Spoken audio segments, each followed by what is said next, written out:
Ladies and gentlemen, honored guests and friends. We are so excited to have 81 Designs to be part of the program this year. Thank you to Abu Dhabi Art and Diala Nasebi in particular.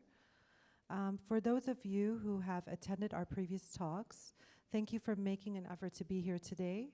And for those who don't know who we are, please allow me to introduce us ourselves. My name is Nadine Maalouf, and I'm the co-founder of 81 Designs with my mother, Nasreen Maalouf, who is sitting in the front row. Mom, if you can raise your hand. 81 Designs, in collaboration with artists from the MENA region, is a platform for refugee artisans to promote and showcase their talent and creativity. It also serves as a platform to modernize and preserve the art of Tatriz. We began working with our foundation 3 years ago. We launched with El Cid, who's sitting next to me, and he's been always supportive of our initiative and of what our goal is as a foundation. We decided to work with Palestinian refugees in South Lebanon because it's part of our heritage. My mother is half Palestinian, and we also felt the need that Tatriz wasn't given a wider platform. Last April, we began to be working on this wonderful project called The Journey with an artist who believed with us from the beginning, and as I said, launched our enterprise in March 2017. I would like to show you a short film about The Journey.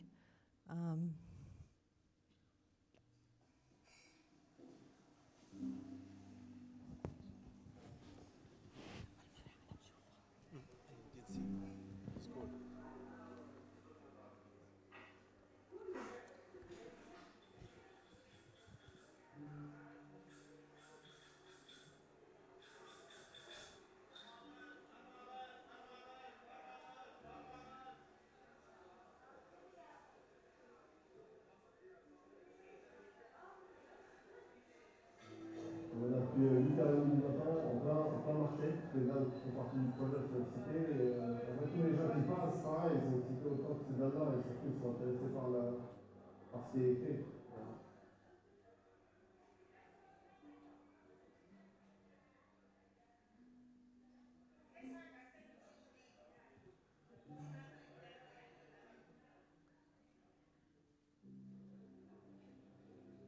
أنا بنحدد وبعدين أنتم تعبوا الألوان. مين أزرق لك؟ تفضل. يلا. اوكي شوف نورجيك عندي هنا اوكي انا نعلمكم كيفاش تبخروا وانتم تعملوا الشيء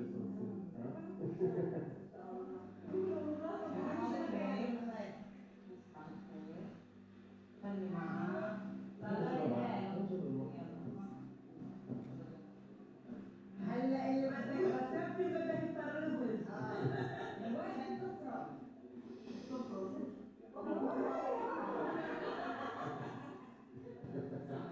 والله شوف كويس ولا لا؟ ها؟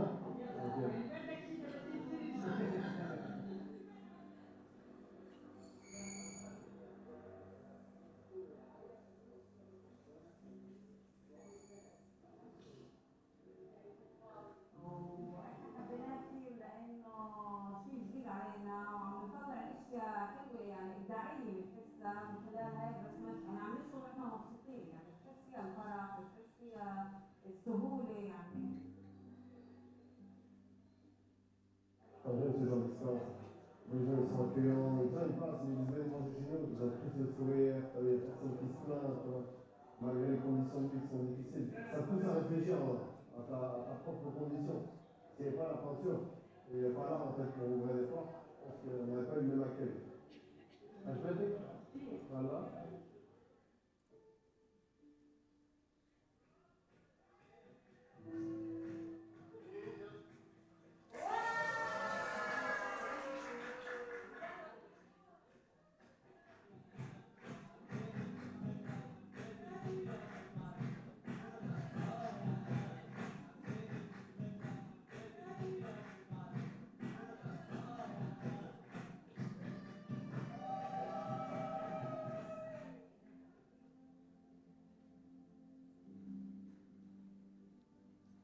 أنا من هنا أنا من هناك ولست هناك ولست هنا.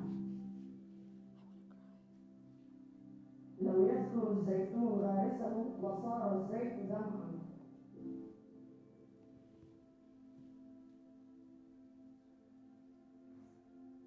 وأقول لنفسي سيطلع من عتمتي قمر.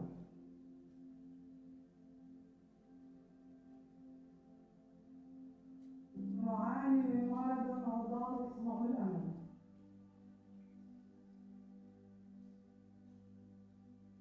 لا ليل يكفينا للكلمة مرتين. الفلسطينيون يحبون الحياة. وطني ليس حقيبة وأنا لست مسافر. يعني بيقولوا لي هتصير حالة زي رحلة لهاي كم يوم، هتصير حالة زي رحلة مع إنه داخل.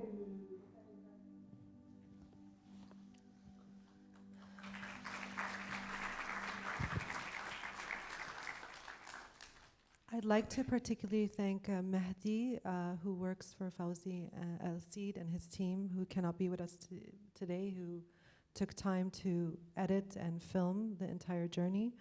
I'm proud to introduce to you international French-Tunisian artist El-Sid, who's here to talk about what inspired him to collaborate with this initiative, the journey. Please put your hands together for El-Sid. Thank you everybody for coming. It's the experience started in 2000. Actually, we first talked, Nadine and I, in 2016, and always actually refused to work.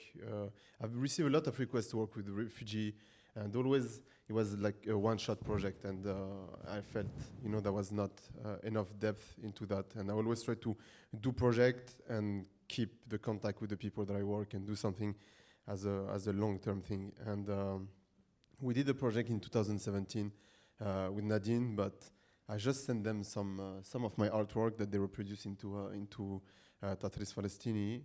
And the day we presented the project during Art Abu Dhabi 2 years ago, I don't know, I felt there was something missing. And the next year, Nadine and 81 Design and Nasrin, they collaborated with Hassan Hajjaj, the Moroccan artist who is also a friend. And then I saw that he went there, and I was like, oh. And he told me about his experience. And then I told Nadine, I say, I think we need to redo the project, but do it this way, this time properly. I want to go there and meet this woman. And this is what happened. Actually, we went last June. We went for almost a week, with my team and Nasrin. And that was so funny because I felt like we knew this woman. I mean, for myself, I felt like I knew this woman for a long time. There was no introduction. It was just natural, and that was great. Why did you call it The Journey? Actually, this is Mahmoud, the head of this team of women who, as you see in the video, she called it The Journey. They felt like during the time we spent with them in the camp, they felt they went out of the camp for some time. And even Basma, the woman sitting beside her, she said it felt like tourism, because I think this project broke a bit the routine, the daily routine, and they were running the street. We every day we used to have a group of 10 women in a spot in the camp, and chairs and paint and falafel and manaish, and it was amazing. What did you feel was the most significant element of collaborating together on this project? I think for me was this project was just I always say art is a pretext, a pretext for the human experience. So for me, when you go in this kind of place and you realize how people are living today in 2019, I don't think without art we would have, as I say in the video, I wouldn't receive the same welcome. It wouldn't be as easy to be accepted and to be welcome. And for me, the significance of this project is to show that I think there's still people today who cares, about this cause, because you don't hear too much in the media about, I think, the Palestinian refugee in the camp today. And I think this just brings awareness. And I think your cause and my art are a pretext, a tool to bring awareness onto this woman's situation. I mean, and the community in general. And what was your favorite mural that was created for this project? I don't. It's difficult, you know, to choose like choosing between your dad and your mom. You know, so I think each one has a meaning, you know, because you start and then you see the excitement of each woman, you know, into the creation of the mural. So I remember like everybody wanted to. The first mural we picked, we started painting. Each woman was like, "Oh, this is my color," you know, like the orange was the color of Fayrouz, the blue was Basma, and then they kept those colors for the full time. They said like, "No, you don't touch my color. This is mine," and it was I don't know. It was interesting to see how they were so involved into it, and also telling me like, Fawzi, please don't make it too complicated, because the more it's complicated on the wall, the more it will be for us to make it a Tatris, you know. So sometimes they're like, no, don't add too much color, you know. But I mean, each of them are, I don't know, have a message of positivity. You know, the first wall we painted was we all suffer from incurable malady, hope. And the last message that we painted, and all the poems are like that you saw in the video are poems from Mahmoud Darwish. And the last one that we painted says, Al-Falastiniyon yuhibbuna al-hayat, like Palestinian people loves life. And for me, it just tells about their state of mind, you know. And despite the hard condition they're living in, they're still strong and resilient. What was the preparation and creative process behind the project? Did you already know what you wanted to paint it before visiting the camp? Actually, no, actually it was totally freestyle, because even what I planned to write, I asked the woman, do you think we should write this or this? And then they pick some of the poetry line that I've pre-selected.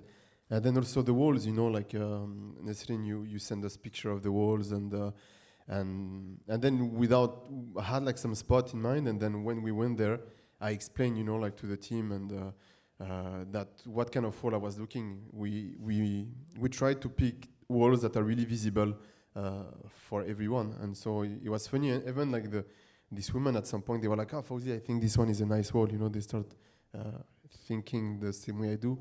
And I wish we could do like more walls, you know, because we planned actually at the beginning to make only 4 walls, and then at the end we made 7. Actually, not 7, we made 8, because there is one wall was in front of somebody's shop. Yeah, the guy would give us some falafel on the video. He's like, "Hey guys, you know, like, can you please at least paint the top of my shop?" So he asked me to write Mat'am al-Isra, like Isra restaurant. So, but we didn't make a Tatris out of this, you know. What does the journal of the journey mean to you? For me, you know, we, as you mentioned, Mehdi, a member of my team, documented all the, he made a documentary about the project. We took picture, Wahid, who is here as well, took picture in this book that you can see outside. And it's important for me to document every work that I do, you know, because most of the time they're ephemeral, but it's also a kind of statement, you know. It's important, you know. I wrote a text, Nadine wrote a text as well, and I explain why I did it. You know, it's a way to immortalize this, you know, because maybe in 50 years, in 100 years, the camp won't be there anymore, so maybe the wall will be destroyed. But this story, this moment that happened with this woman at some point, I think it's what is important. In the film, you mentioned that visiting the camp has changed your life. How so? Yeah, my way of seeing stuff, you know, sometimes like we complain about stuff, our I would say living condition, and what I noticed when we were there is like, how does it feel to be free? You know what I mean? A member in my team has the Tunisian passport, and sometimes, you know, like when we do project, he got his visa refused, and I remember when we left, he said, "Alhamdulillah, at least thank God, I at least have a passport, and I can travel, not everywhere, but at least I can travel." So it just makes you question yourself about your own condition, and yeah, I think this is why I do this kind of project. You know, it's important for me to witness the fact that I'm free, and thank God, you know, I'm living in the best condition. You met a lot of the women that work for us on the journey, and you heard their stories about their personal lives. What is the story that most impacted your visit? You know, like, I mean, you see how strong they are. You know, what is amazing about this woman is like they are the women who provide for their family. You know, most of the time the men in the camp don't work, and that's an image that sometimes we don't talk out in the media. And me, this is a point. That's what I wrote in the book. They're really strong and they're proud, and like you see in the movie, like they always smiling, and they were so invested into what they're doing, and this is like, that left like a mark in myself. And I remember also like a little story about the sons of Mahmoud, Fatan, the woman we see in the movie. We're working in the camp, and at some point there was a wall where you had like some drawings of like landscape with the name of the city on the side. And we asked them, you know, what is this? And they told me that like every time some people still living in Palestine send them picture of the neighborhood where they used to live, and then they draw it on the wall, you know, as a kind of reminder to not forget where they're from, you know. And it's I don't know, not surprising, but sometimes also sad to see how people who never been to Palestine are so attached to their homeland, and that's important for me to show that. And also, my wife is Palestinian, so it was a kind of homage to her as well.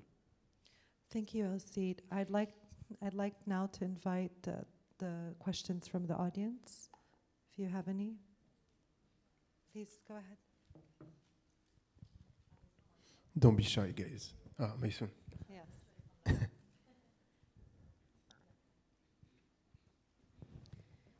Good morning. Thank you very much. This is very interesting. I mean, while you were describing your experience in Ain El-Hilweh, I made an interesting reference to your previous project in Philippe Town, for example, in Cape Town in South Africa. The fact that you are working in such underprivileged communities, it's not only bringing a journey or a different kind of dynamic to those places, but also I think you're contributing in shedding the world's attention on those underprivileged communities, because in the end of the day, they don't only need support in terms of food, shelter, and so forth, but also the social element. So I thank you for that. I think this is very interesting. I resonated very well with the stories, having just come back from Jordan on a similar mission for psychosocial support. Do you think there is another dimension, having spent some time there, maybe you managed to inspire them into art, because we know art is a universal language. It brings people together, it gives purpose, it defeats violence and different aspects. So did you feel that not only did you manage to bring beautiful murals to their area, but also maybe you inspired some youth there, or you managed to give a lesson or two? Thank you. You know, like some of the kids, you know, some of the kids of this woman, they were with us like the whole time we were there, and you bring, I think what you bring, because sometimes you cannot bring any solution or anything, cannot solve anybody's problem, but you bring a bit of hope, and this is what is important, you know. And of course, I would love to keep doing this kind of project, and I want to stay in touch with this woman, with the whole community. And also I'm talking with, I do rollerblade, you know, I'm like an old school guy. And I saw so many kids in the camp doing this, so I spoke with this brand of rollerblade in France to see if there is no way maybe to send some rollerblade to these people in the camp, to these kids. And that's one thing, you know, that I'm working in my head, like by myself. But like I say, I think what would drop is a drop of hope, and it shows maybe like to some of the kids who we met there, because for example Ahmed, the son of Mahmoud, was telling us, we asked him what's your dream, and his dream was to work. Imagine, you know, us sometimes we complain because we work, and his dream, this guy, was just to work, to say, look, I would love to have a job, you know. And that's what I say when we question ourselves, you know. It helped me to question myself on my own condition, you know. Yeah. Cool. Thank you, Maysoon. Any other questions from the audience? Yes. I'd like to thank you and Sid and Nadine for allowing us to be part of this Thank you. Conversation today and seeing the wonderful film, The Journey. I was wondering if your name El Cid had anything to do with the Spanish hero from the 11th century of the Reconquista, or is it something different? No, it is totally linked with him. Yeah. So actually, me, I knew Le Cid from the French play Le Cid de Corneille, and so I was in French class in Paris, and our teacher was telling us Le Cid is from the Arabic word El Sayed, which means the man, the master. And this time I was 16, I started like doing graffiti in Paris, so I was like, I'm the man, you know, and so and then he stayed with me until today. Thank you. Welcome. It's a wonderful story. Thank you, Alina. Any other questions? Hi, thank you so much for the session and for bringing the journey to Abu Dhabi. I'd like to ask you about how do you choose the words that goes into your murals, and how do you call them at the end? Do you give them names, or you stick to what was written inside the murals, as in letters and words? You know, there is a part of my work that most of the people don't see, and I'm glad you're asking me this question, is I try to make sure that what I write on walls are link to the community where I'm painting. So for example, in France, I'm not gonna write some Spanish poetry. In Tunisia, I'm not gonna write like some South American poetry, you know. So I try to make sure that what I write is linked to the people. And for me, it's a way also to make myself accepted in the place that I go. So for example, in Brazil, like a few years ago, I painted in the favela, and I used a poem from one woman of the favela who was writing poetry. So we translated into Arabic. When I say we, I usually ask my mother-in-law to do that for me, you know. And at the border of North and South Korea 2 years ago, like on the DMZ, I used a poem from Kim So-wol, who was a Korean poet, but from the north part of Korea. But he passed away before the separation. He passed away in 1934, and this poem became a folkloric song in South of Korea. And people, they were like so surprised for me to have found this poem of Kim So-wol. So sometimes we delay project just because I don't find what I'm going to write. So but I always try to take message that have universal dimension. You know, they link to the place, but anybody around the world can relate to it. Yeah. And then I usually, some of my artwork, I name them, some of them I don't, and sometimes people name my work as well. For example, in Algeria, I painted a big orange circle in Didouche Mourad Avenue, the main street of Algiers. And because it's a circle and it's orange, they call it Zalabia, you know, like the orange sweet. So yeah, so that was funny, yeah. Thank you. Any more questions? Don't be shy, guys. Well, I'd like to also thank my mother, my co-founder, who made this all possible. She's the one who's in charge of going to the camps, meeting with the ladies, and overseeing the work of this entire project. So a big thank you to her. And I would also like to thank all of you for being here today.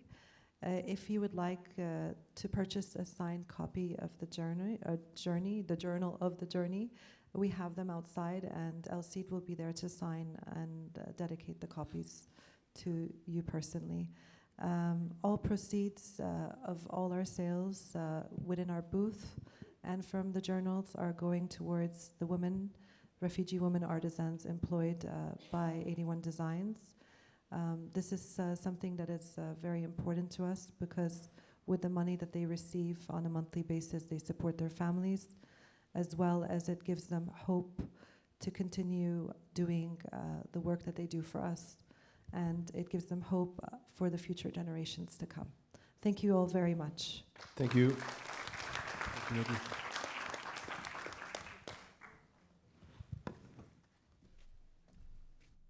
Thank you for joining us. Please feel free to join us. Alberta Movement Exhibition Guided Tour led by Mirna Ayad. Thank you.